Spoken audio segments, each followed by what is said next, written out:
It's the Rangers Journal Night.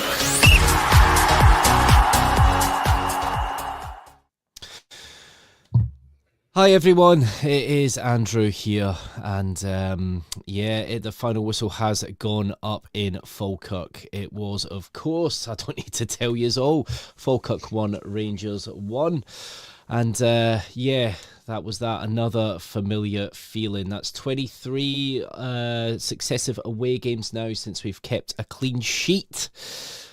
Yeah, it's not looking good. To join me to dissect that 90 minutes of hell, which it was just absolutely terrible, is Doug and Ryan. Afternoon, gents. Doug, I'm going to come to you first. How are you feeling after that? You, like me, predicted 2-0. It wasn't quite 2-0, was it? Yeah, we should have known better, really. To be fair, at halftime, we were looking like it might head in that direction. We're sitting there going, okay, good, goal just before second half, let's push on. But invariably, rather than us coming out and pushing on, Falkirk came out and just basically reasserted the dominance that they'd had for the majority of that half. Yeah, no, totally agree. Ryan, yourself, what are your... thank you for coming on, by the way. No worries. I know it's not exactly an easy thing to do at the minute with Rangers because it's just absolutely atrocious. How was that for you today? I think I know the answer, but how was it, mate? Just garbage. Absolutely garbage. It's the worst Rangers team I've ever seen in my life. But I've been watching Rangers since I was 9 years old. And that wasn't yesterday. It's the worst. Even... Obviously, we've had our off-field problems in the past, but even through our off-field problems and go down to lower leagues and stuff like that, we still competed with every team that was in front of us in the park.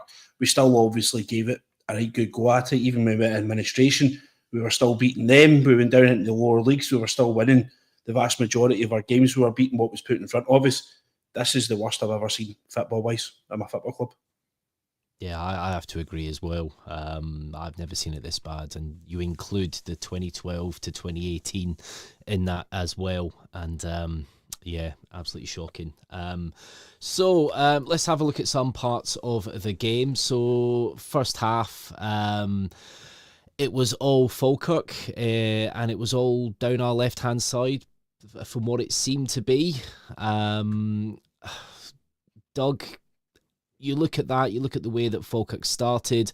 Was it that unexpected that Falkirk were going to come at us? We spoke in the pre-match about they do use their wingers. They like to use them. They certainly were stretching us, weren't they? Yeah, absolutely. Like we said, although the table doesn't necessarily show it, they're not a bad team.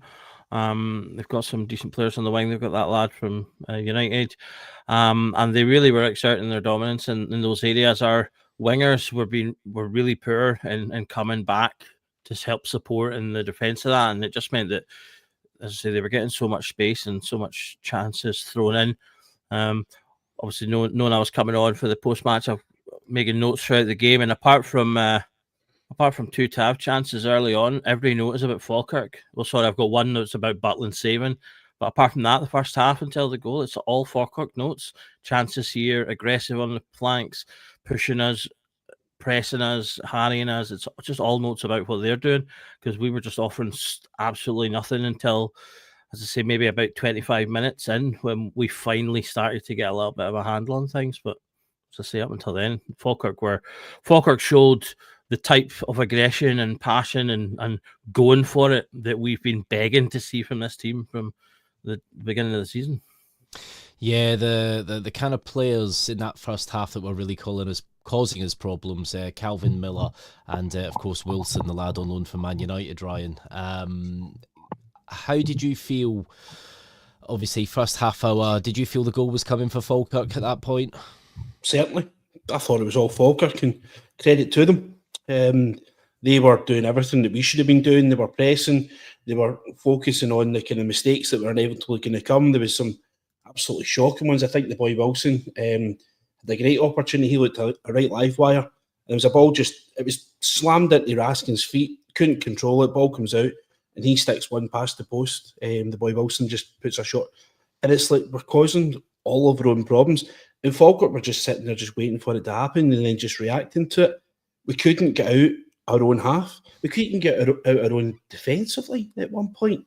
And apart from, I think there was the offside goal that was a miles offside. I don't even know why it took VAR so long to check that, because it was a mile offside. You could see it right from the first instance there. I thought the referee as well was pretty poor today, to be honest, for both teams. But I thought that we caused all our own problems right from the get-go. In the first half an hour, a better team, no disrespect to Falkirk, but a more clinical team would have been out of sight in the first half an hour. Yeah, no, I agree. And speaking of Matthew McDermott, the referee, I do agree he was bad for both teams. I thought there was an incident 22 minutes in where Cornelius wins a free kick. Wilson's behind him, and Cornelius, it's a bit of a cheeky one. He goes down with no contact. Williams is away. Luckily for us, the ref blew there. It was not a free kick. It's one of those you hate to see where the defender knows there's an issue and he'll just go down, and you're always getting those ones. And to be fair, the way that Cornelius went down there, and he had a great game, Cornelius. I thought he was very decent. I think he'll be a very good addition to the squad, but there in that instant when he went down, not being touched, and Wilson was away there, I thought, no, that wasn't good there. But there was also 30 minutes in, it looked like we were going to have a chance from a break, Doug. It was Rothwell had the ball. It was a great little move. We hadn't really done a lot. But you see Moore out crying out for it on the right. Rothwell just kind of drives forward, waits too long, then finally plays it out to Moore, who was just a bit too far wide by that point. He wasn't able to really directly take on the attacker. Was that one of our big problems today, not being able to move the ball quick enough? There were little glimpses, but our creativity was absolutely shocking, wasn't it? Absolutely. I mean, I thought... I think most of our creative play came from our two fullbacks. There was very little from anywhere else that I could see. Gassama got on the ball a lot, but just kept hitting dead ends. He seemed to be going down quite a lot, quite easily in this game for me as well. I kind of felt like he was just getting a bit frustrated and fed up. And so sometimes he was just hitting the deck at the slightest knock. So things were breaking down there. But yeah, there's just a lack of creativity overall. It's the same thing we've kind of been talking about, the ball moving about and from side to side, but without any particular urgency. Passing in general was poor from the start of the game. I thought it did get a bit better as time went on, but I mean, Jigga in particular gave the ball away a couple of times, sort of in the first 10-15 minutes. That nearly led to decent chances.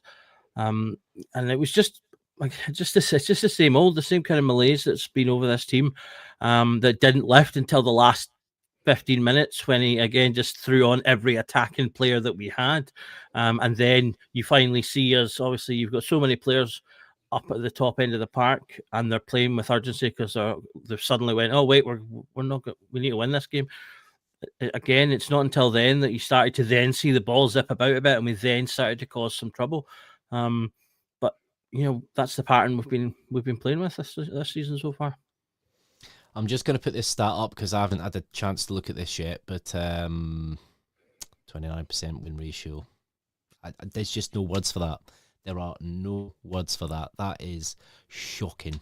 That is absolutely shocking. Ryan, obviously that first half an hour, it was a tough watch. We hadn't really done anything. Falkirk kind of gave it away. Barron picked it up out to Miovski. I think Falkirk were defending quite well. Miovski was struggling to get a shot away there. But you notice from that point onwards, we started. It was only a few minute period, but we saw Cornelius kind of getting some balls into the box, and that's where our goal came from. 41 minutes.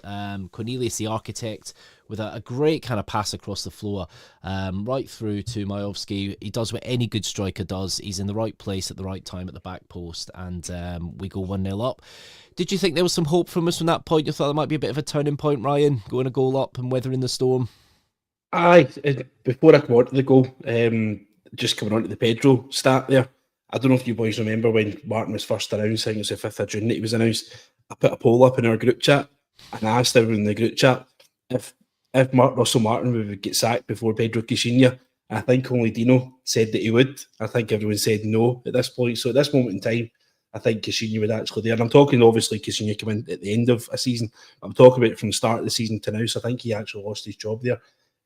So it just goes to show you that how bad things are. The fact that Pedro did lose his job at the end of October compared to where Barton is now. So I think it's abundantly obvious that he needs to be removed from his position. And thanks for his time. Maybe thanks for his time. But no, going on to the goal. It goes to show you what you can get out of Bojan Milovski if you actually give him service, because he starved the service every single game that he plays. We're not using this guy in any way, shape or form, anywhere near what we should be doing. He doesn't get involved in the games. The guy, when you see him playing for Aberdeen and how difficult he is to play against, even as a lone striker, which I don't agree that we should be playing him as a lone striker. I think he should be getting a sport of at least a half-decent number 10. But even as sitting as a lone striker, he can cause teams no end of problems. But he just seems to be starved of possession and starved of opportunities. And you flash one across the goal, completely against the turn of play, against the what's the words I'm trying to look for here? The run of play. Against the run of play. And he scored the goal and he's taken his goal fantastic. It's a great time to score just right before half time. And what you're looking for there is a professional performance from Rangers. Actually go out there and be, international professional football players against guys who, let's be honest, are playing at a level what should be below us. And please don't think I'm disrespecting them. I thought Falkirk were excellent today, but we should be at a level where we can manage a 1-0 win, a 1-0 lead against them, and ask them to come out and start playing against us, which then creates us more opportunity to start creating chances again, and we should look for a second goal in the second half to kill the game off. That's what good professional football players do. That's what winners do. We don't have a team of winners. Yeah, no, I totally agree there. Guys, there's lots of comments coming in. They are thundering in. So, guys, get your comments in, get some questions in as well, because we'll have a little look at them shortly. One I want to ask everybody in the comments is, do you think Russell Martin will survive after this? Do you think now that they will pull the trigger and they will sack Russell Martin? Personally, I don't think it's going to happen at the minute, but guys, what do you think in the comments? Get your comments in, and while you're there, like and subscribe to the Rangers Journal and turn notifications on, because if something does happen, we will go live as soon as anything does. Now, every day of the game, I do always put out a poll on the Ibrox Channel podcast page, and it's interesting because it kind of shows you where the mindset of everyone is at the minute. But 28% put Falkirk win.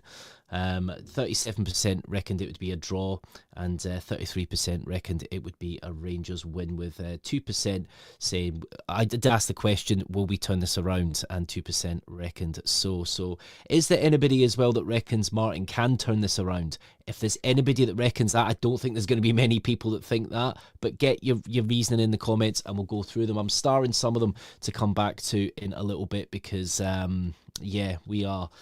we are through the looking glass here, people. So that was the first half, Doug. We were lucky to be a goal up. We had minimal chances, minimal chance creation. I've not even looked at the XG for the first half, but it couldn't have been much. Second half started, you think we're going to build on that, and then it just starts. It's Falkirk, Falkirk with a cross in. Another cross for Falkirk. How many crosses did Falkirk have today? They had far too many. We were getting beaten far too easily on the flanks. There was a yellow card for Barron 50 minutes in. He mistimed his challenge on the on-loan Manchester United player Williams. There was a possible penalty shout. Now, it's one of these. I don't think it is, Doug. But after a good bit of movement by Rangers, 56 minutes in, Gassama goes down in the box. There is some contact from the defender. Was it the correct decision to play that on and award the free kick to Falkirk? Yeah, I think so. It was a bit light for me. As I said before, I thought Gassama was going down pretty easily a lot of the time today. I thought that was fine. I mean, you sometimes see them, but I don't really have a problem with that. Yeah, no, fair enough. 60 minutes, just before that, there is a Barron handball shout, Ryan. Again, this is something a little bit minimal. The attacker smacks the ball off Barron in the box, off his hands, but he's literally point-blank range, can't do anything, hand in natural position. Obviously, it was looked at, but nothing given. Correct decision? Yep. Yeah, it has to be the correct decision. It's one, if his hands are in an actual position, it's coming to him point blank range. What's he meant to do? Can't cut his hand off, can he? So I think it was one of the only occasions during the game today they actually managed to get to the right decision. But it is what it is. It was, play on, as you say.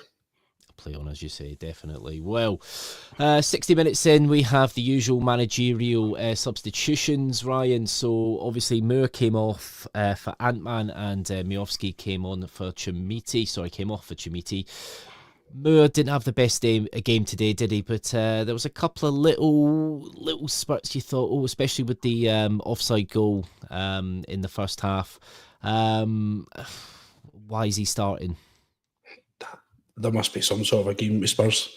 But there can't be any other reason apart from that. You seen Ant-Man towards the end of the game look like probably our most useful outlet, and probably our best chance of creating an assist for the goal was coming through him. You're looking at everyone's been screaming about Finlay Curtis getting minutes and stuff as well. There's got to be some sort of contractual agreement with Spurs there. And if we're entering into agreements like this, we're putting our backside out the window, to be honest with you. We're just hanging ourselves out to dry. We're basically picking the team before we actually, at the start of the season with our contractual agreements there.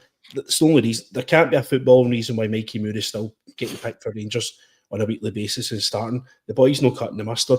I believe he is going to be a good player at some point, but I think there was mentioned, Tom Miller mentioned in the commentary at some point during the game he's probably about there, and it might actually been who was assistant. Was it Kevin Thompson was assistant today? Cammy Bell? I don't even know. I don't even know, mate. But I was watching on Sky, unfortunately. He's probably about 2 years away from being a kind of a better football player, but he's probably a better player on a better team as well. Being honest, he's surrounded by players who just aren't doing it either. So, without being harsh on him personally himself, nobody's performing, nobody's cutting it at this moment in time. But there has to be an appearance clause in there for the reason that he's starting, because he's just not producing the goods at this moment in time. Yeah, no, definitely. Can I jump in on that point a second? Perhaps I'm naive, but I don't think I just can't believe that we would sign up to a deal like that would have. I think we're giving Martin too much credit. Let's not forget this is the guy that thought Kieran Dowell was the answer until we essentially booed him out of the pitch. I think he's just picking him because he thinks he's the better player, despite the evidence being the otherwise. Because he's obviously come from England and he's got the hype and all that. So I think it's Russell Martin, to be honest. It wouldn't surprise me, to be honest with you, because we're seeing a catalogue of errors. That would just be one of the catalogue. There's a comment here from Blue Jay, which I'm just going to put on the screen now. I'm assuming this is from the post-match interview, probably with Sky. I've never gave anything up in my life, so I'm not anywhere near looking to leave. Well, he gave up meat, didn't he? So he's not exactly 100% on that, but he's not anywhere. I can't even make words, man. I'm done. I've never gave anything up in my life, so I'm not anywhere near looking to leave. So a little bit of insight there. To be fair, it's not much of a shock. I think that most managers do wait for the heave-ho, so they are given their payouts. I guess most people do that in jobs, but yeah, he says the performance has been improving a lot. Yeah, okay. Right, so, Doug, as that kind of game went on, Chimiti came on, obviously, as well for Miovski. We didn't see much from Chimiti again today. Is it starting to become a bit of a concern, or is it, again, this is more down to our own creativity that's not fueling him?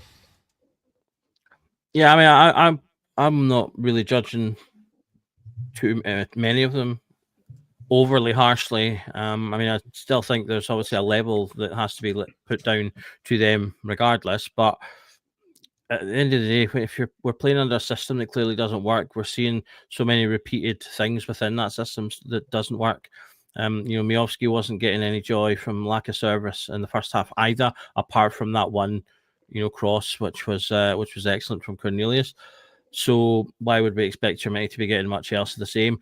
Plus, Chimiti's thus far has only just been coming into games mostly from the bench. He's obviously had 2 starts. So yeah, I don't think we can be overly harsh on him. I think it'll be tough for him because he's got the price tag around his neck, so he's got that extra pressure. But yeah, I mean, I'm not going to go overboard on him quite yet. As I say, the same with most of the players. I mean, I think the majority of the time I've seen something from the majority of the group to tell me, right, there's something in there that I think we can get out of if we change some things, which is, you know, what we've said in terms of thinking the squad itself isn't as bad as it looks right now. But yeah, obviously that will only be able to go on for so long. So he will need to start showing a bit more regardless, if he's going to, as I say, survive without getting the backs on. I think kind of Moore's the main target for things at the moment. But yeah, Trimity the heat will continue to build on him. So if it continues. I think he was the only player that got the shot on target in the second half, wasn't he? That kind of turn. I think the defender was kind of on him. I think it almost kind of like in a tussle with him. So he did well to get the shot away, but of course it's down Bain's throat. It's not going to cause any issues. See, this is my concern. Great comment here from Marty Mook. He said he felt supported by everyone, even today after talking this morning. This is my fear. I honestly don't think that they are looking to remove Russell Martin from his position as head team coach at the minute. I really don't think so. From what it's been sounding like at Ibrox, they're not looking at that at the minute. This is where I think the fans have to step in. Now, obviously, I won't ever tell fans what to do, but the fans, I think, need to step in now and say enough is enough. So yeah, it's not looking good at the minute. So anyway, as the half kind of drew on, McKeever was causing some big issues, a big header wide from him. And we just really started to become a bit disjointed. It was coming up to the 74-minute mark, which is normally when Scott Arfield does come on for Falkirk. And yeah, the goal, which is a phenomenal strike from the lad, is his first professional goal for Falkirk. And I just want to highlight Diamandi there. Diamandi's fresh on the park, and he just gets completely outmuscled. It's not even, it's just terrible how he cannot just stand him up. And in open space, 25 yards from goal, takes a shot. Yeah, it takes a little nick off Suter, but that's still going in anyway. Ryan, a bad goal to lose. A pivotal time of the game, but we all knew was coming, really, wasn't it? I mean, the writing was on the wall. I'll put my hands up. I missed the goal. I had a call of nature at the time, so I missed the goal.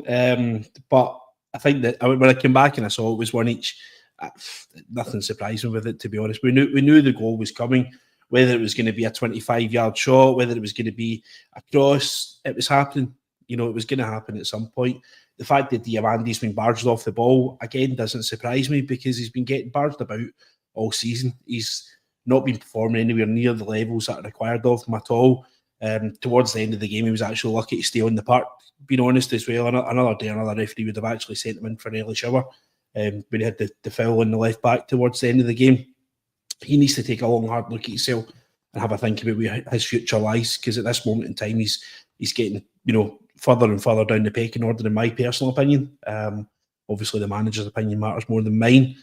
But it's just pivotal about the amount of chances that we're giving away. You know, we're allowing, you know, chance after chance after chance. There's no structure. We're not defending well. We're not attacking well.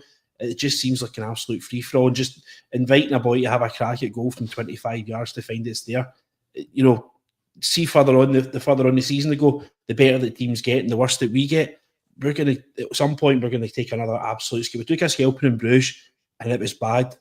We were 5-0 down at half time. We were actually lucky that Bruges took a foot off the ball, because if they wanted it to finish 10-0, it probably could have finished 10-0. Being honest, that's how bad things were. But you are probably going to find at some point during this Europa League campaign, Roma are going to come to Ibrox. What are they going to do to us? We've got to go away to Porto as well. We're talking at the end of January for that one. But, you know, these are the things that we've got to worry about. We're getting embarrassed by teams that, you know, the Falkirk came up from the Championship. Do you know, we should be taking care of these games. You know, if we've got aspirations to go out and, you know, be anywhere near, you know, competing for this title, these are the games that we've got to win. Winners find a way to win games and losers find a way to lose games. And at this moment in time, we're struggling to get ourselves into the top half of the table. We're sitting in negative goal difference. Where have you ever known Rangers after 7 games of a season to be sitting in negative goal difference? We should be sitting +10, +12 at this moment in time at least. Do you know, second, you know, second, if not third, definitely should be looking at aspiring at the top. But we shouldn't be sitting at 8 points. It's chronic. He needs to get removed. The only way this is going to get resolved, the only way this is going to move forward, he needs to be removed from his position. Correct. Now, guys, everybody watching this, we have thousands watching this at the minute. If you're watching on YouTube, please like and subscribe. It costs nothing to do so. You can also become a member. Prices start from 99 pence, and you can get extra content. If anything, as Scotty says here, the head honcho, if there is any news tonight, we will go live tonight. So don't worry, we will have it all covered. So please like and subscribe. Please at least like this. It will help us here at the Rangers Journal, and it will help your algorithm as well with related content. But please like and subscribe and turn notifications on as well. And yeah, so let's have a look at some of the questions. Obviously, game petered out. That we were again, Doug. We played better once we abandoned the game plan, put more attackers on. And yeah, we didn't have a shot on target from that, but we actually looked like we were gonna possibly have a chance. The only fear, though, is that kind of high line, that high press. Obviously, they were in a couple of times. There was a great chance for Brian Graham, turn and shot. Luckily, Butland's managed to get a great glove on it and then managed to smother it. There was a couple of breaks away as well. Luckily, Arfield doesn't have the legs that he used to have. But it's quite worrying that you go into the last minute of the game as the ball's going forward and Jack Butland's up there. Now, it's at 1-1. It's not a defeat.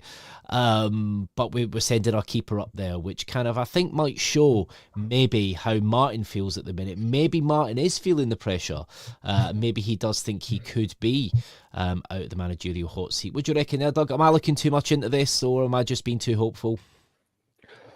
No, I mean, I think that says everything. You only put your goalkeeper up in desperate situations. That's why you don't. That's why it's not a common occurrence. You know, it's a last minute of the cup final. You know, roll of the dice type of move, or it's a we desperately need points on the table to avoid relegation kind of move. That's when goalkeepers go up because you're desperate for the points, or you're desperate to win a knockout game. So the fact that he's doing that and has done it more than once, to me, tells that, you know, we very much know that we desperately need to get points on the table, to get wins on the table. I mean, we've played 17 matches, won 5, drawn 6, lost 6. So we've drawn and lost more games than we've won, which is inexcusable for Rangers Football Club.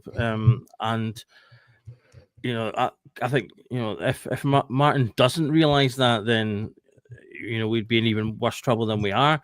And he's having to resort to that because of how poorly creative we are.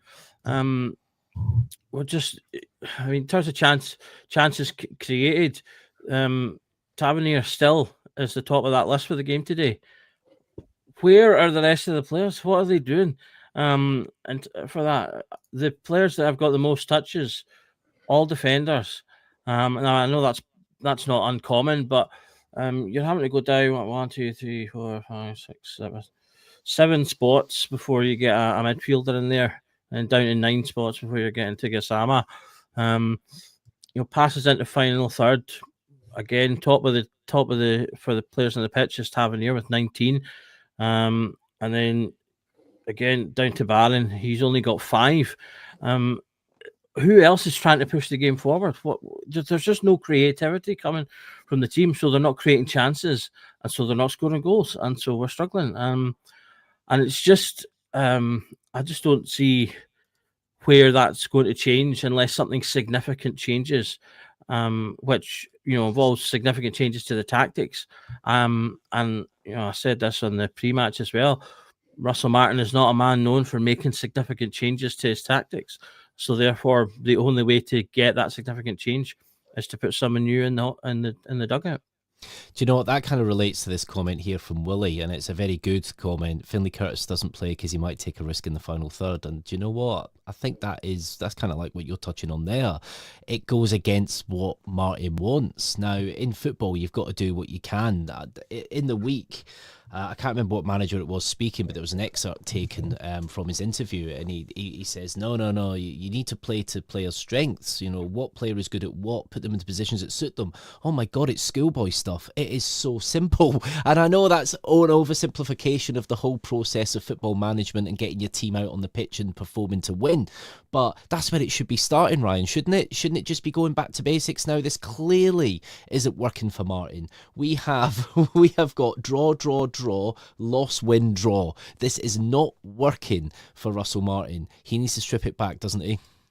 Yeah, absolutely. I mean, there was something just that somebody's mentioned there about Taverniers out swinging corners constantly, and it's toffee for Falkirk. It's absolute toffee. Just head it away.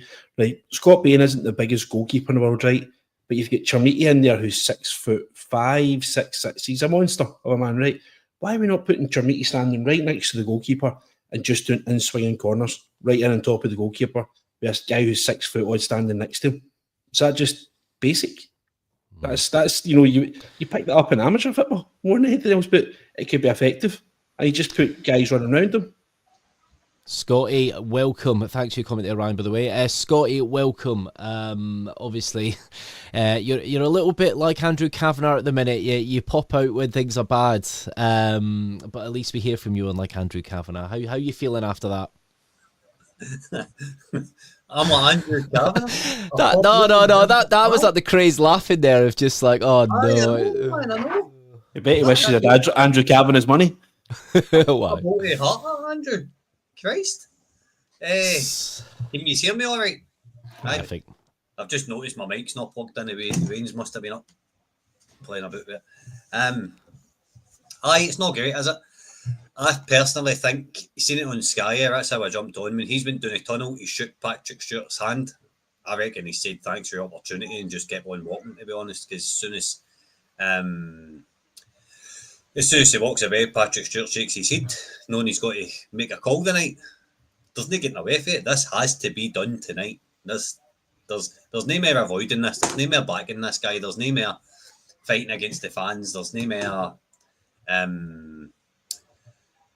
more backing him or waiting for things on coming good or throwing shit at the wall and hoping it sticks, which is what we've been doing the last couple of weeks. He's had one, I don't know, Doug might be able to tell me his results in terms of the last international break to this one, but it's one win, and it was a last minute winner against Livingston.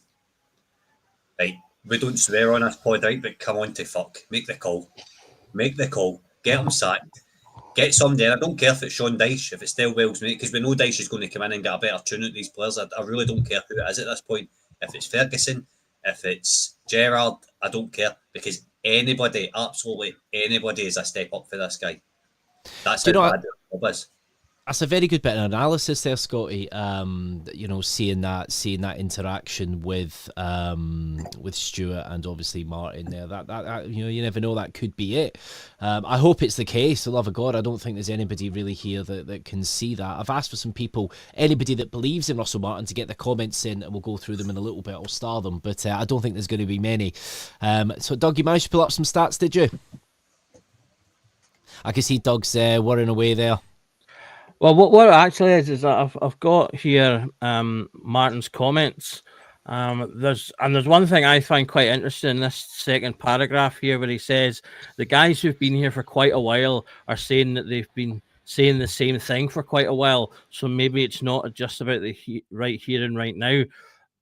The moment I read that, I'm just like, right. See, he knows that he's on a sugary peg, and he's now trying to make it sound like the problems aren't his, that the problems have been here for longer, which is partly true. I will give him that. But to me, that's a change. And then further down, he's talking about the team. Ultimately, it's a reflection on me, and it has to be better and do better. Is that the first time he's actually said it might be him? Now, so again, to me, art is maybe something finally, ideally dropping, whether that's him sitting there going, I'm going to be out the door here, or finally maybe recognizing he needs to do something else. I don't know. I really hope so, but I just thought those 2 points in particular were quite interesting in amongst those comments. I do agree, actually. That is the first time he's actually had a little bit of accountability there. It might be a little bit too late for it, but I need to take responsibility and look at that myself. That's the first time he's not blamed anxiety. He's not blamed everyone else and the blooming weather and things going on abroad. So, yeah, that's interesting. What do you reckon, Ryan? Guys, I Changed know. his tune. Guys, I know, man. I'm fed up with it. Like, every week, like, I've had enough of him, honestly. You can Just- tell at the, you It's can just tell at the end. every time he opens his mouth, I'm like, you're talking nonsense, mate. You're garbage. You're just making up nonsense words. Like, it's like you basically say, right, I need to make an interview today. Flings it into Chat GPT, memorises it, and come out and like he said in his pre-match, we've learned a lot from the night, mate. You've been learning a lot. Any chance you could give us something for all these learnings that you've been doing? You know, you learned a lot. You're the Southampton manager. You learned a lot. You're Swansea manager. You learned a lot. You keep the MK Dons manager. Any possibility you could translate that into actually something half decent for Glasgow Rangers and get as a winner at teams that have actually just come out from the Championship? Any possibility of it? He's got to go, man. Yeah, no, that is. We're at the basement now of it. It's a great question coming in. I'm going to ask you, Scotty, about this because this is something that I've been thinking myself. Even if Stewart and Thirlwell pull the plug on Martin, does anybody actually think they have a plan B? Or even if they do we actually trust them to get someone decent in? Do you trust Stewart and Thirlwell to recruit another manager when they gave Russell Martin 7 interviews and took a lengthy process to hire him? I just want to add to Ryan's last point here. He's a beaten man today. His body language is the exact same as it was at half-time at Southampton. He's a beaten man. He's going. As far as I'm concerned, that's it. If a miracle occurs and he's still Rangers manager in the 18th when we rock up against Dundee United on the 18th of October, I'll be very surprised. I'm not going to say I'm going to get a tattoo or I'm going to eat something or run down the street bollock naked. I'm not going to do anything like that because I'm not stupid, but he's going, in my opinion. This is all opinion. I've not heard nothing. We're not privy to any information, but I think he's going. In terms of the question, I think Stuart and Thelwell can look like the pull off a masterstroke here because it's not hard to bring in an upgrade on this guy. It really isn't hard. We're sitting with 8th in the league, 9th in the league now. Even sitting watching the telly with misses and she's like, Christ, is that how far down the league he's at? St Mirren are above you, and I'm like, aye. That's how bad it is. Dyche probably is going to be odds-on favourite for it, I would imagine, if there's going to be a permanent appointment. Dyche is exactly what Rangers need just now. Rangers need somebody that's going to come in and get his winning football matches. He's done it down south. He's not pretty when it comes to football. The football won't be pretty in the eye. It'll be 4-4-2. It'll be long balls. But see if it gets you points on the board. Look at Celtic today there. I know they've ended up winning, right? They've won 3-2 in the end, but it's there. I still believe it's there. We can still salvage some for this season if we make the change now. It needs to be made now. We can't wait any longer. As I was saying with Doug in just after the pre-match, normally you would say, right, you'll have to go on a massive long run, win every single game to obtain that title. And I said, you know what, this year you wouldn't. You would just have to actually win games, enough games, because Hearts, no disrespect to them, Tony Bloom has invested there, but they're not really a finished article. They're a long-term project. They will drop points at some point, and then it will falter. It generally does. I'm not saying it definitely will, but there will come that point. With Celtic at the minute, they are, they're a lit match away from a bin fire. They really are. Their fans are not happy at the minute. They are not going to be winning every week, and they're scraping at the minute. It is there, but then it's not even Celtic we're looking at the minute. It's Hearts. It's Hearts that are even further above us at the minute. So we are sitting 8th. We've gone over the halfway point of the first round of games, and that is where we're sitting. It's absolutely diabolical, but pay Hearts and take Rangers, man. There we go. Let's go through some questions. Doug, I got a good one here for you, mate. Chris Boyd was talking obviously on Sky. We've still got to go to Tynecastle, Easter Road, Rugby Park, and the other side of Glasgow. How many points do you think we'd get under Martin at this moment in time with those games? Because we've had a fairly decent run in the league, believe it or not, with the fixtures and everything. We've not even gone to those places yet.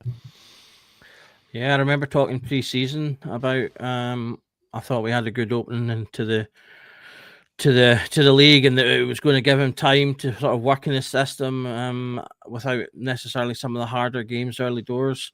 And well, all that, it's obviously not going right. You couldn't see it; it was kind of hidden at the bottom. But the last thing he said on that thing of quotes was or that set of quotes there was that we're building without getting the results we want. And say, well, actually, if I turn off the wee banner for a second, there you go. You're about to see now. We're building without the results we currently want. Well, what's the point? What's the point if you're building? What's the point in building something? It's like being happy that the sea keeps washing your sandcastle down, but you keep building and building. We're building it. What are we building?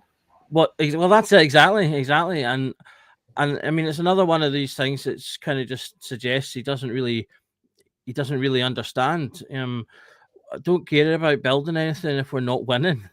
That's what you need to be doing, because that is the minimum. We talked about it off. I think it was after the pre-match when we said, with the greatest respect to everyone in the league, the minimum we should be ever is second, 5 to 10 points ahead of whoever's third. That should be the absolute minimum that we are ever sitting, come the end of a season. And I'm sitting there looking at the league now, like you say, we're a good chunk of the games in, and we're sitting there in the bottom half. We're not even in the top half, never mind anything else. And for Rangers as a club, that's just another embarrassment. And we talk about going to these clubs that are making it difficult for us, that are putting in really good performances. As I say, Falkirk were excellent, like Ryan said today, not trying to take anything away from them at all. They played brilliantly. If I was a Falkirk fan right now, I'd be upset I haven't won the game, as they quite easily could have done if they'd been more clinical. So going into these games against the teams that are not only organised but then have that little bit extra quality in their side, that we will start losing games eventually. There's only so long you can do the kitchen sink sort of method that he's been doing. So, as I say, we will start losing games after a point in time, and I can only hope that, as I say, they take the decision to take him out before it gets to kind of that space, because that's when we really will start dropping away. As I say, I think we're very lucky in that right now. I still think this is salvageable. If had we won today, we'd potentially be we could have potentially been third or fourth. So, we're not a million miles away at the moment, because other results are working in our favour and kind of keeping it salvageable. But again, that will only last for so long. It will only last for so long. One interesting one, a lot of people talking about Curtis now. It's an interesting one because there's been nothing said about Curtis. I don't believe he's injured. He's just not in the squad. Ryan, what do you think's going on here? If you can't buy a result and you've got somebody there that oozes talent, it might be a little bit raw, but is young, energetic. Why aren't we playing him? Well, he's becoming a better player by actually not playing for us. His opinion amongst the Rangers fans is actually be getting better, and his stock's getting higher by not playing for us. I know that sounds crazy, but because everyone else is playing so bad, we start to look towards guys who, he was a shiny light. His goal against Panathinaikos was a screamer. He's obviously come off the bench at St Mirren and scored a vital goal for us as well. I think he had 1 or 2 in the friendlies as well in pre-season there. So he's just kind of fallen out the picture. There's still a lot of elements of Finlay Curtis's game that he does need to work on. He does need to kind of look as if he needs to bulk out a little bit. He needs to kind of get, his man strength, as I call it. But, would he be doing any worse than Moore? I don't believe that for a second. Is he willing to follow the instructions of play that Martin's wanting to play? Probably not. And I think that's probably where he's fallen out the plans of this situation, that Martin doesn't believe that he can control them, and he might not think he's got the technical ability to play that he wants to play, and that's not a Finlay Curtis problem. That's a Martin problem. If Martin can't coach a player to play the way he wants him to play, that shows how poor a coach he is, because any half decent coach can turn young boys round. He's very coachable. He's not like trying to teach an old dog new tricks. He's young, he's raw, he's talented, he's dedicated to the cause. He'd run through a brick wall for us. Get him in the team. Why not? When you're looking at throwing things out and you're you're throwing guys onto the park. You're looking at Asgard coming on, who did absolutely nothing when he came onto the park. And then you're thinking, what if we'd had Finlay Curtis on there? How much more would Finlay have Curtis offered in the last 15, 20 minutes of that game rather than Taylor Asgard? He's got to at least be an option on the bench. Taking him out the squad altogether is just bonkers. It's madness. Thing is, though, what's mad as well, and this is another thing that's part of the Martin puzzle, so to speak, is Asgard on paper should be better than Curtis. There's a lot of the players we bought in should be better, but we're not seeing that at the minute, and it's absolutely dumbfounding me how we are coaching proper football out of these players and we to persevere with this system. But hey, one name that's been mentioned as a replacement, it's not one you would normally have named, Scotty. It's one that I've heard a couple of times today, actually. I think even Doug might have mentioned this earlier when we were chatting, but Robinson from St Mirren, solid, play to our strengths, knows the league players. St Mirren, anytime you see anyone get a result at St Mirren, you think, you know what, that's a hard place to go now. We barely ever get a result against St Mirren. Could do worse, couldn't we? 100%. Just a wee shameless plug. If you're new to the channel, like and subscribe. If Russell Martin's sacked tonight, we will be going live. Well, you're not going to get Derek McInnes this season, are you? So you need somebody that knows the league, can come and get his results. Hence why I was going forward with, experienced guys like Gerrard, Sean Dyche, Robinson's another one that's on that list on me. Somebody that can come in. Dyche probably doesn't know the league as well, but I believe his brand of football would win up here. Gerrard does know the league and he knows what's taken, knows what it takes. You want to come in, Brian? What with Muscat? 100%.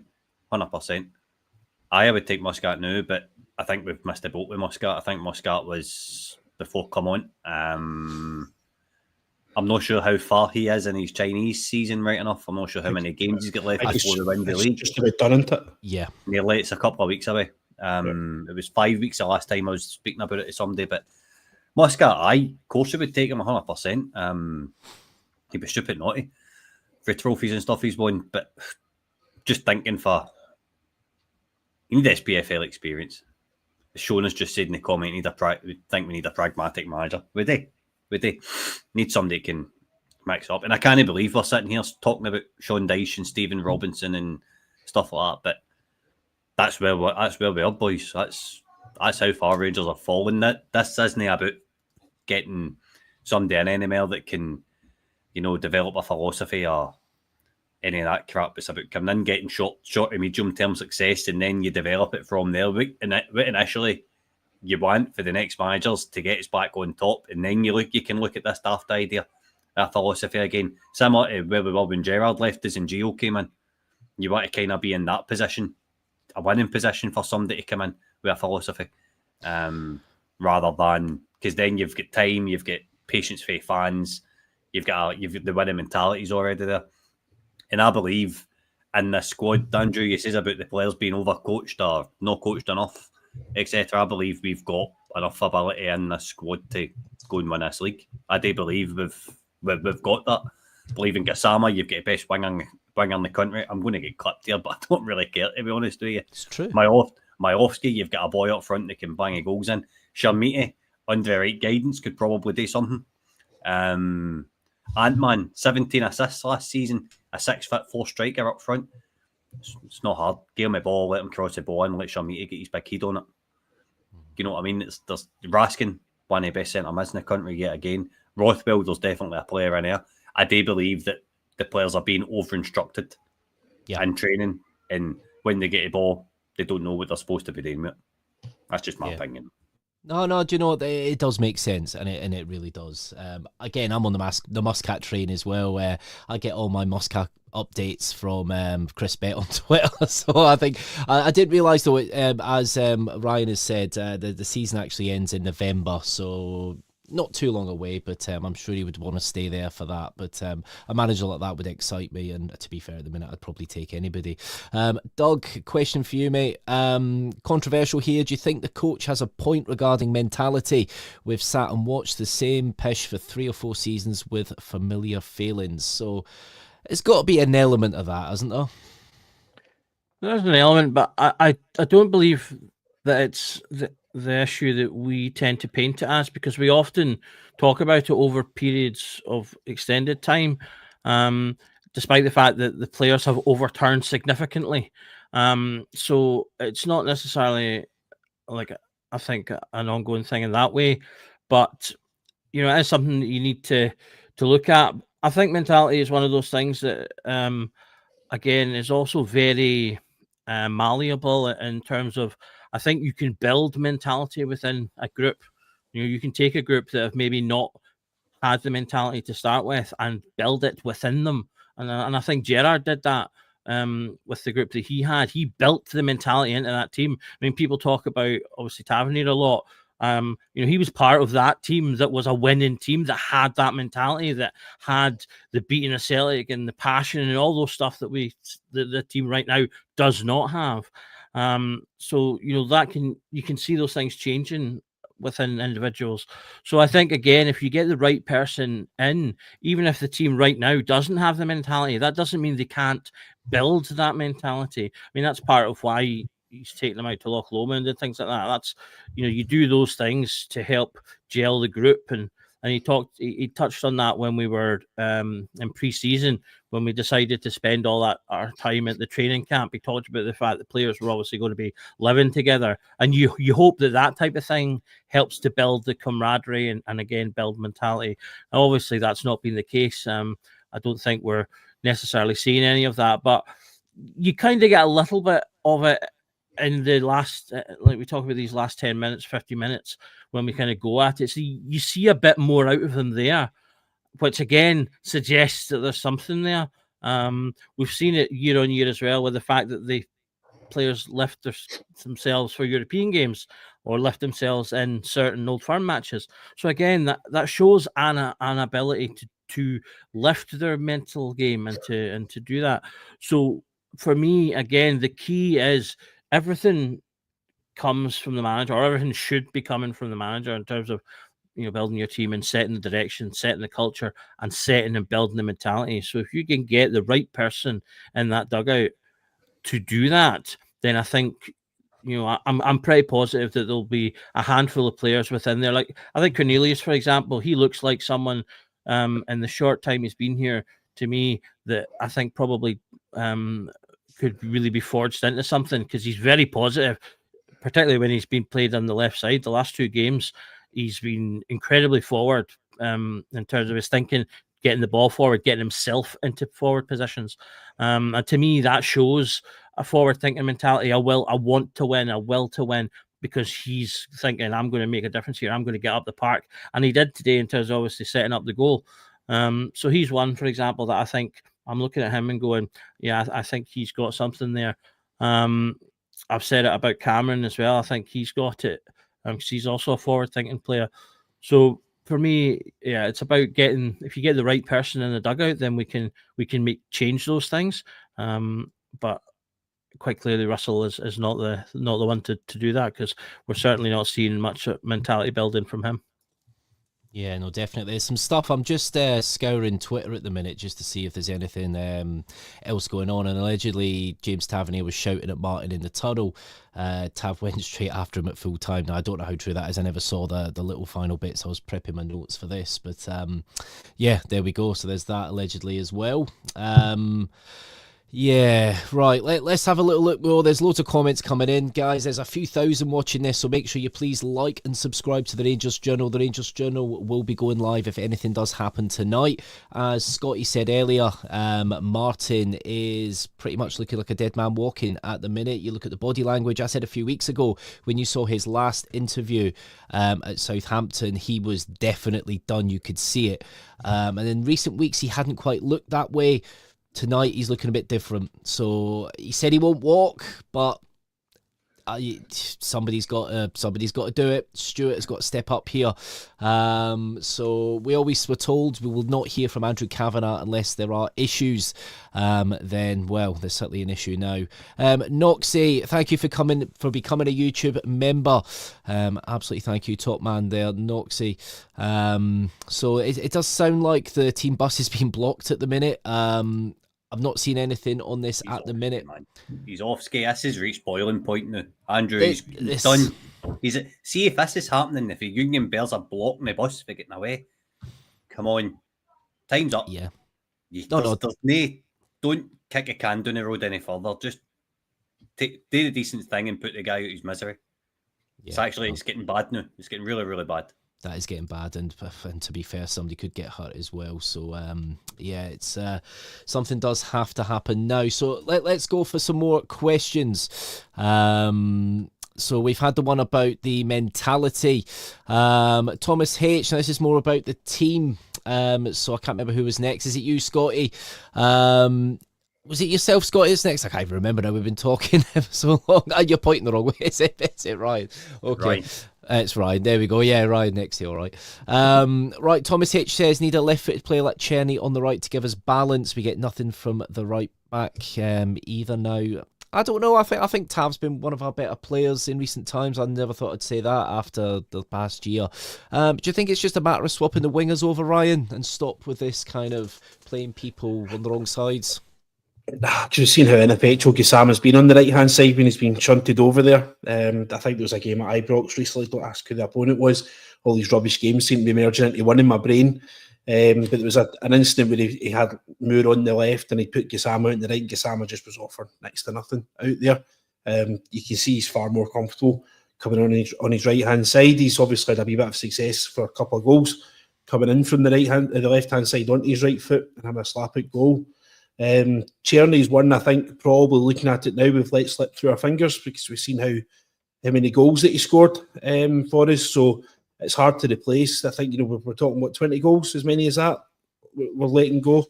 And the fee, being honest, the fee wasn't that offensive. I think they were talking £5.5–6 million, which probably would have been up for negotiation because he didn't leave Wolfsburg till quite close towards the end of the window. So if you'd maybe come in with 3.5, 4, then you could have probably got maybe with a few incentives added onto that as well, appearances and cup success, what have you, loaded into the deal. So I just don't think Czerny was maybe right for what the system was, because it was all about this nonsense that we were fed and gaslit with this high press and high intensity and fast free-flowing football and stuff. And Czerny, as we all seen, wasn't very interested in doing the defensive side of the right wing. He left that to guys like Tavernier and Raskin and stuff to go and cover and do his yards there. His main kind of prowess was he wanted to get into the box and get goals away on his left foot. So maybe he was just deemed to be not suitable for it. Obviously in his mid-20s as well, thinking about future value and stuff like that. But, days like today, we'd be screaming out for a Czerny because, like I said, Moore's just no cutting it on that right-hand side. So I'd have there, but listen, we'll never know. But I'm not necessarily the world's greatest fan of inverted wingers either. I think it's something that's quite easy to defend against as well, because all you do is just turn them into traffic. If you're the fullback and you just turn them onto their good foot, you've got a centre half standing next to you there, or you've got a centre midfielder coming in to kind of back you up as well. So playing with inverted wingers gives the other team an opportunity to double up against it. We've seen it, Brian Kent years gone by, who was constantly doubled up on. Gassama's getting doubled up on quite regularly. So if they're actually got the ability to go down the line, hit the byline for the cross, the opportunity to double up on them isn't actually really there as much. And obviously, we're cutting balls back from the byline. Every single person they're going to be passing the ball to is going to be deemed to be onside as well. So I'm not the world's greatest fan of it, but there's not really much going right for us at all at this moment in time. So, yeah, no, definitely. Can I? Yeah, don't go on, mate. I wouldn't be doing my job as Mr. Stato, as a Statman or Tav's favourite supporter, if I didn't make the point of I'm always just see you later. If I didn't comment on the not getting anything from right back point, James Tavernier is third in the league for chances created right now. Only one chance behind the second in the league. So we are indeed getting stuff from right back. So yeah, that's all I wanted to point out. No, that's fine. No, I understand that, and you're right. You are right at the minute. I'll back you on that one, Doug. You can tell things are bad at the minute because we're talking about Section 137 of the Highways Act 1980, as you can tell. Allegedly, the team bus is being blocked at the minute by fans. I haven't actually seen anything on Twitter at the minute. You'd imagine there'd be some videos of that, but so far there isn't.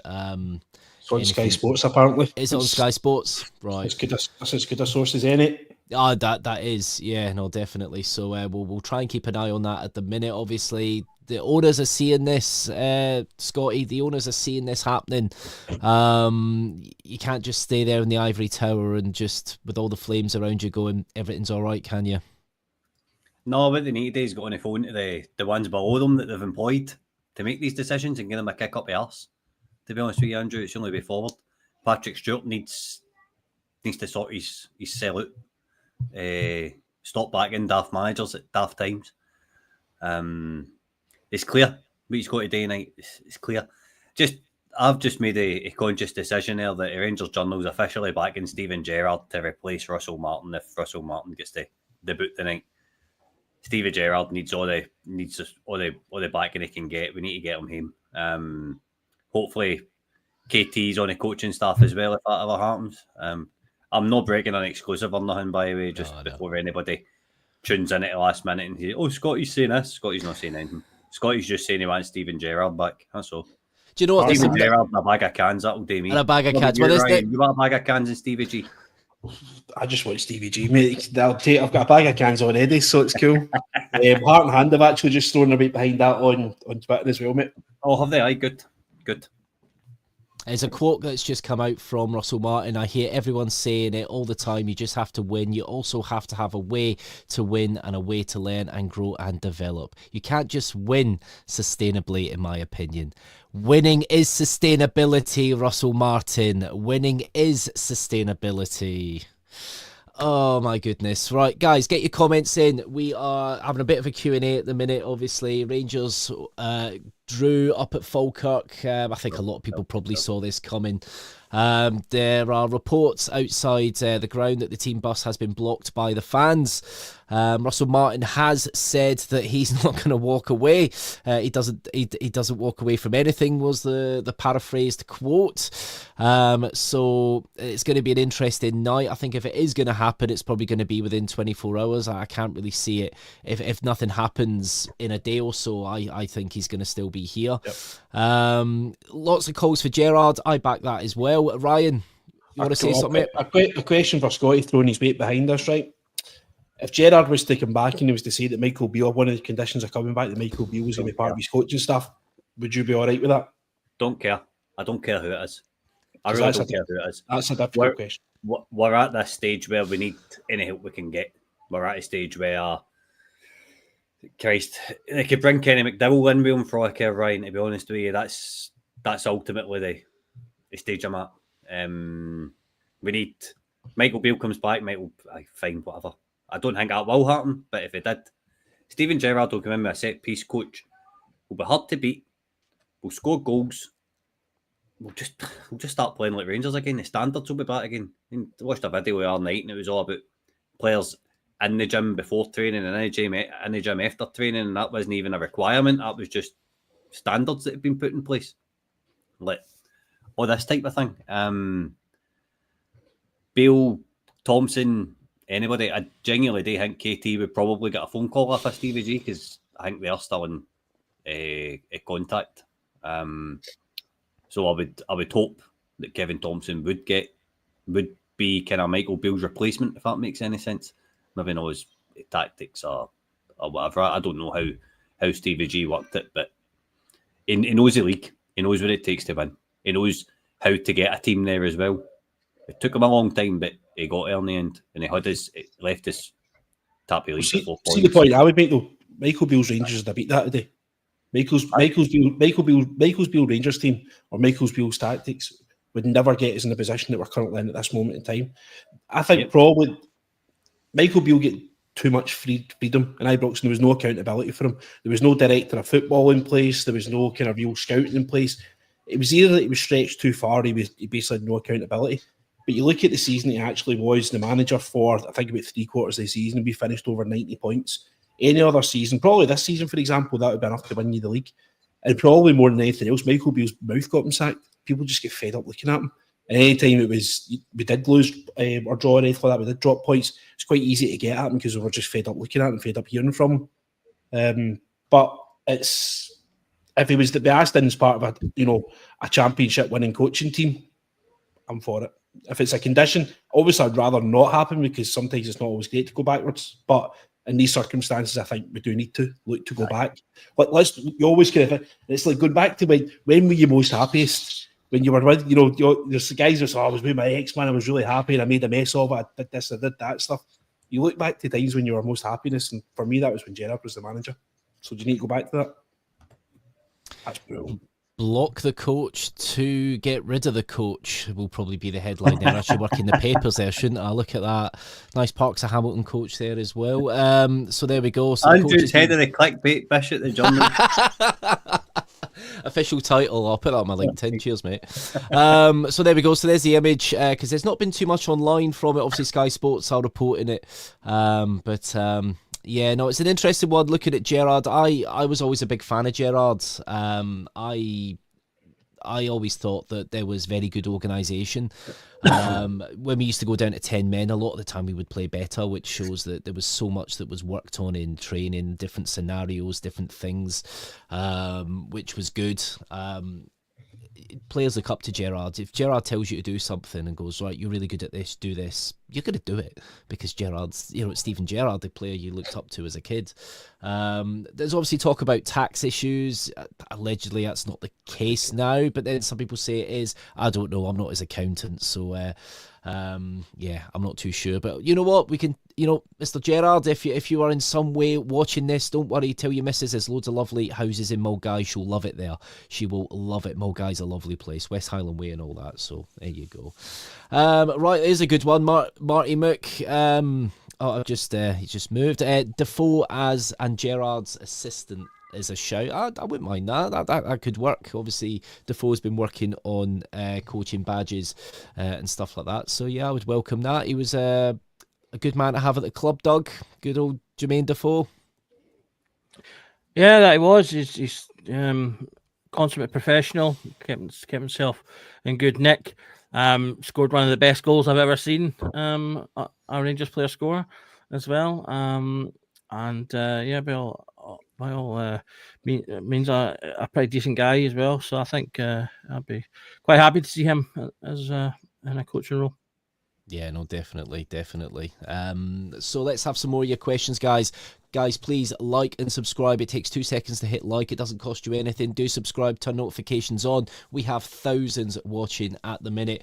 And don't forget, if we do go live tonight, if anything does break, you'll get notified instantly when the Rangers Journal is live. If you're watching on Twitter as well, head over to YouTube and watch it. You can watch it on your telly and do like and subscribe. So, a lot of chat about Davy, Weir, Ryan, sacks Thelwell and get Weir in. I don't think Thelwell's going anywhere, do you? Not at this moment in time. Not when we see the other parts of the recruitment that are going on in and around the building. I think, unfortunately, his position's probably safe as it can be at this moment in time. Just he's there. The thing I don't want is I don't want somebody who to come in and be a farewell yes man. Scotty was mentioning Sean Dice earlier on. You're looking at guys that have worked. You're wanting somebody to actually turn around and just actually say, no, that's not who I want. I want you to get me this guy. I don't want you to go and get me somebody because your boy says he's a good player and your boy signed him for Norwich or your boy signed him for... I want you to actually go and get this guy because this is the guy that I want. I don't want any more yes men. I don't want any more project managers. I don't want any more risky foreigners. I want somebody that comes in that will understand what is required to take Glasgow Rangers to the top of the league in this country. That's what I want. And it's not too much to ask for, is it really? The finances at this club in Scotland and the resources that are available. It's a reasonable request as well. Good question here from Bobblecat. How does Gerrard with Kettlewell as coach sound? Good coach, good bear. Thought, Scotty, what do you reckon? Kettlewell as a coach, you're not going to get a Kilmarnock manager. Summer was the time to do that. After I left Motherwell because of all the fan abuse and that, he got off of them.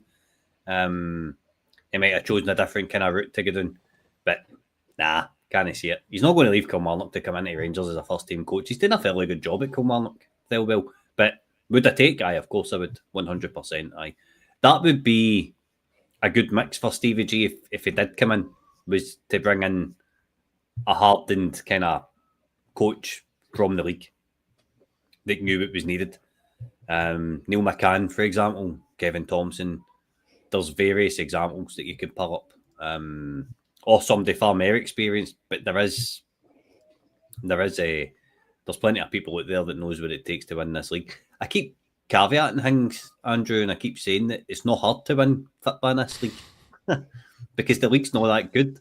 You just need a certain type of mentality and a certain balance within your team to be able to do it. And I believe we've got it. I genuinely believe we've got it. It's just not the right guy. It's bringing it out just now.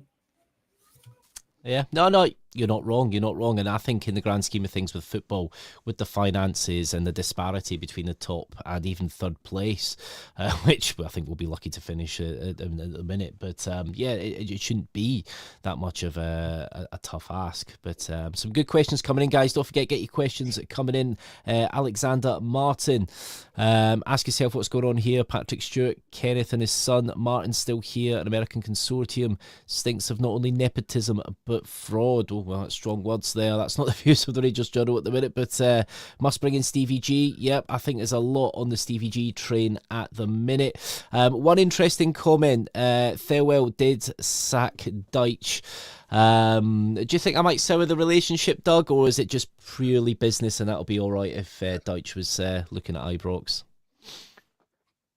I don't think it would be a major hurdle unless there was like some kind of bad blood, and at the end of the day, it was just Dyche wasn't doing the job that they required. So I'm sure he's man enough to know that that's what will happen in that scenario. So I don't think that would be a huge issue. Like I say, I'm not aware that there was any particular bad blood or anything at the time, or any particular arguments. It was just a case of he wasn't hitting the metrics they wanted, and so and I think the fans had turned on him as well after a period. So it was just a case of that was that.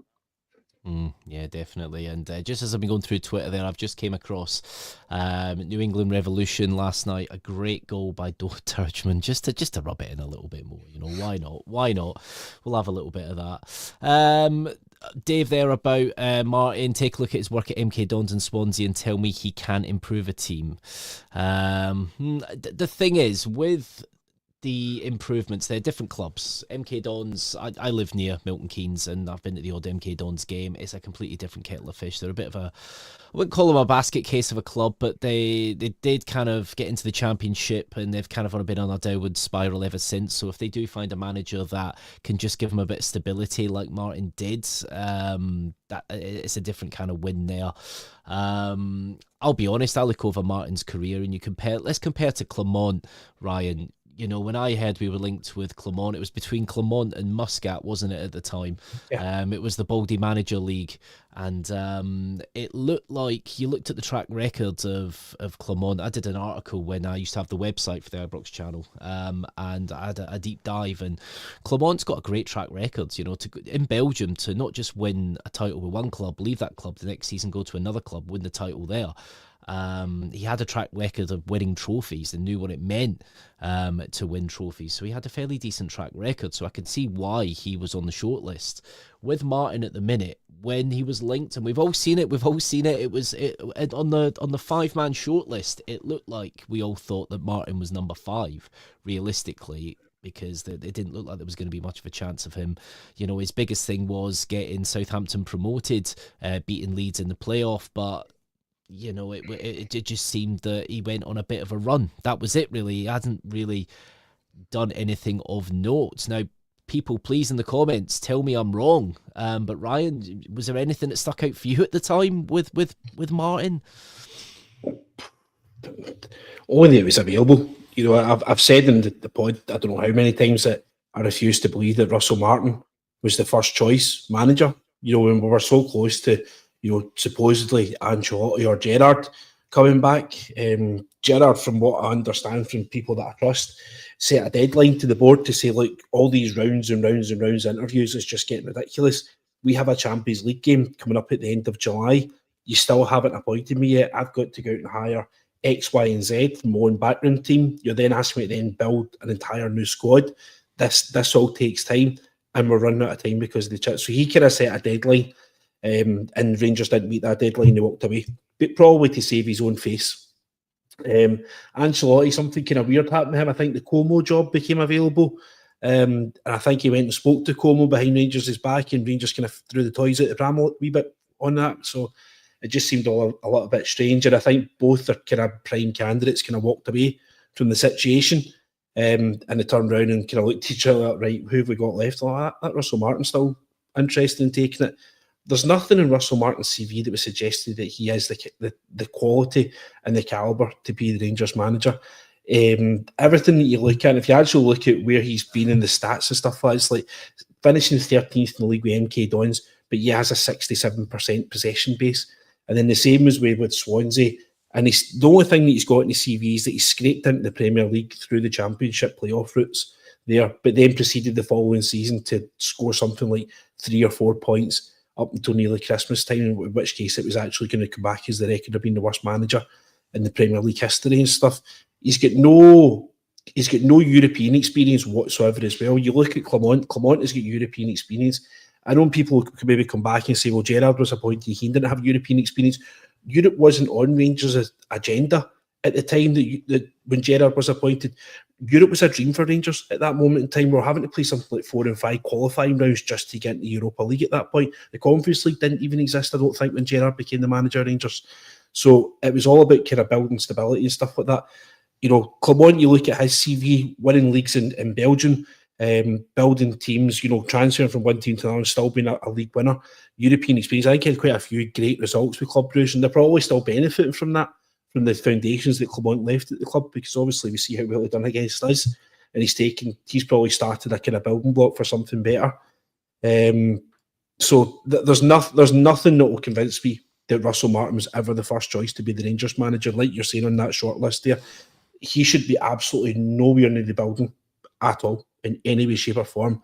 He was a terrible player for us. He was rank rotten. He was rank rotten as a manager. Everywhere he's been, he's basically won the lottery getting the Rangers job. That's what it's like. It's like the luckiest appointment of his entire life. And he probably had an opportunity, and he wasn't well received, but he had an opportunity there that everyone sort of said, right, okay, he's here now. We don't necessarily agree it, but every one of us have got to get behind this.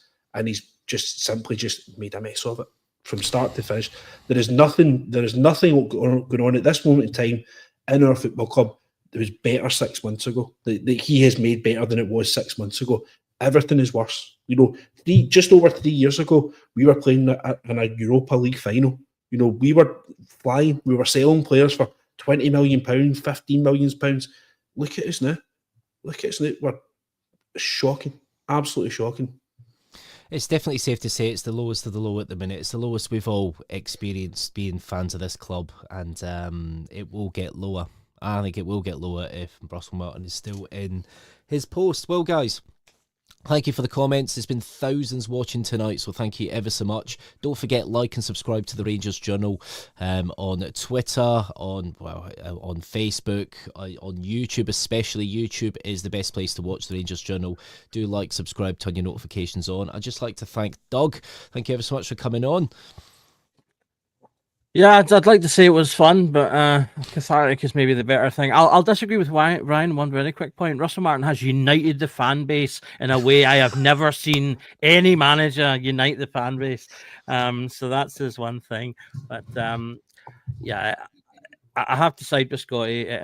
My closing comment for tonight just has to be: surely enough is enough. Talk about optics there, Doug. Well said, though, mate. Well said. Ryan, I know it's a difficult one, but thank you for coming on, mate. No bother. One of these days, we're going to come onto this podcast. We're going to be all sitting with smiles and talk about how great it was and how many goals we scored and how good we see and how good we see. And I can't wait for next week. Do you know what? The last best podcast post-match on the Rangers Journal was you guys after the Old Firm win at Parkhead. That's what I want to see. That's what I want to see. Just Rangers fans living it in the moment, just enjoying a win. But thank you, Ryan, for coming on, mate. And Scotty, thank you, the head honcho. Cheers for coming on, mate. And hopefully we hear something soon. We will be going live, won't we, if anything does break? 100%. If anything breaks tonight, we will be live. Probably the same tomorrow, depending on work commitments for everybody. If you're watching on another platform, please head on over my YouTube channel, like and subscribe. We'll be live if and when it happens, but I think it's more a case of when rather than if. His scenes are only getting any better up at Falkirk, apparently. And I hope everybody's safe. And it's a block can prove a point. I think they proved it by blocking the bus. I hope it's not went any further than that. I hope everybody gets home safe. And I hope Russell Martin's getting his P45 as soon as they get back to Glasgow. But other than that, thanks for tuning in. Thanks for all your contributions, boys. Thank you for that, and well said there, Scotty, well said. I'll leave you with this, the Russell Martin quote from the post-match. I hear everyone saying it all the time, you just have to win. You also just have a way to win, and a way to learn, grow and develop. You can't just win sustainably, in my opinion. He doesn't get it, does he? Every night's a Rangers Journal night, live tomorrow at 18:30. Be there and be square. See you later, guys.